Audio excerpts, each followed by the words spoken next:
Have you ever wondered why a really brilliant, insightful piece of research gets rejected from a top journal? You read it and think, this is amazing. Well, it's not always about the quality of the discovery. Sometimes it all comes down to something much, much smaller. Let's dig in. You've probably heard some version of this old poem. It's a powerful little story about how a tiny, overlooked detail, just a single nail, can spiral out and lead to total disaster. And honestly, it's the perfect metaphor for what can happen in academic publishing, especially for one specific kind of research.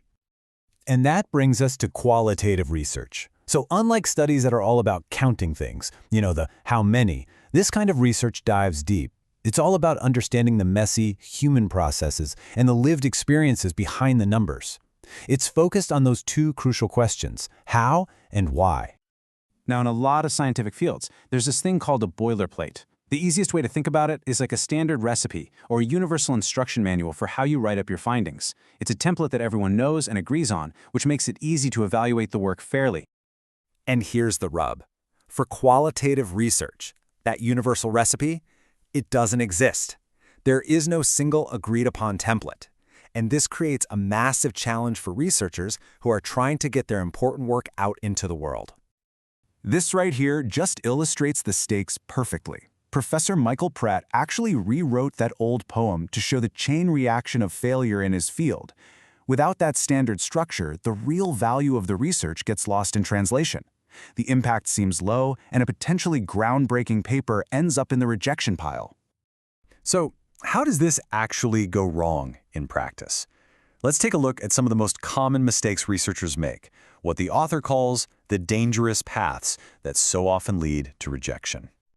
Okay, so the most common dangerous path by far is this lack of balance.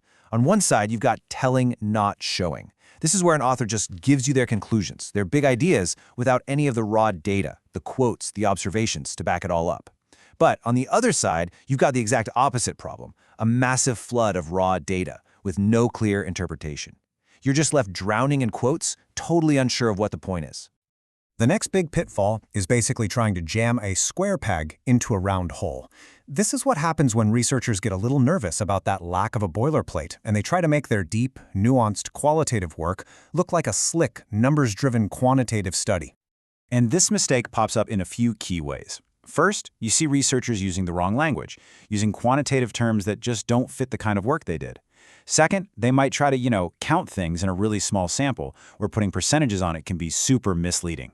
And maybe worst of all, they sometimes mix their research strategies in ways that just don't make sense, which can basically doom a study from the get-go. But it's not all doom and gloom. Far from it. Along with pointing out the problems, the research also offers some really clear, constructive advice for finding a better way forward. So let's explore those solutions now. The journey to a fantastic qualitative paper starts with the methods section.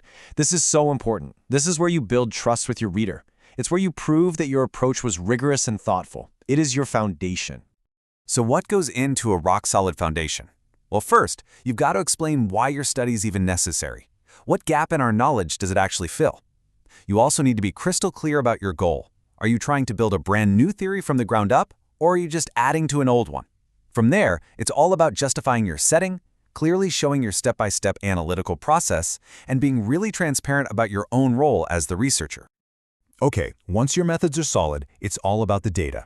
And the goal here is to provide enough raw evidence for reviewers to see the exact same patterns that you saw. In fact, if you do this well, a good reviewer might even see a better way to frame your argument and actually help you improve the paper. How cool is that? And there's a really smart strategy for this. Use what are called power quotes. These are your most compelling, most illustrative pieces of data. Put them right there in the main text to bring your points to life. Then you use tables for proof quotes, all the additional evidence that backs up your claims and shows you've really done the work.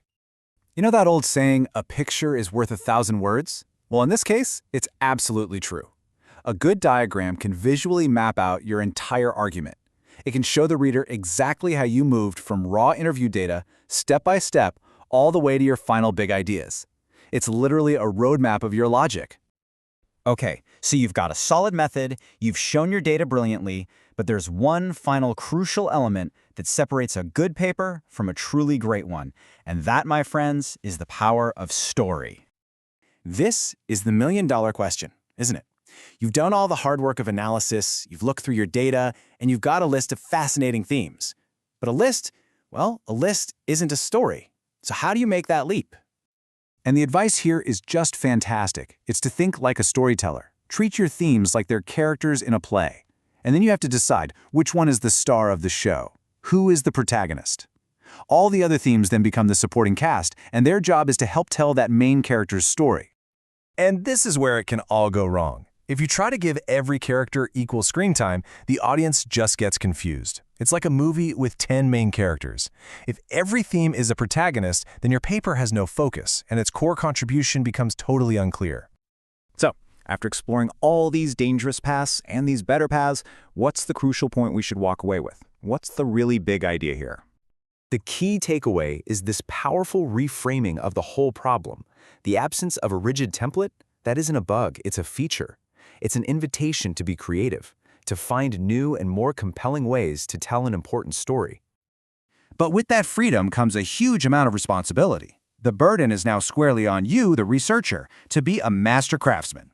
You can use whatever method you want to attach that shoe to the horse, but you better make damn sure it holds tight. And that leaves us with this final, really empowering thought.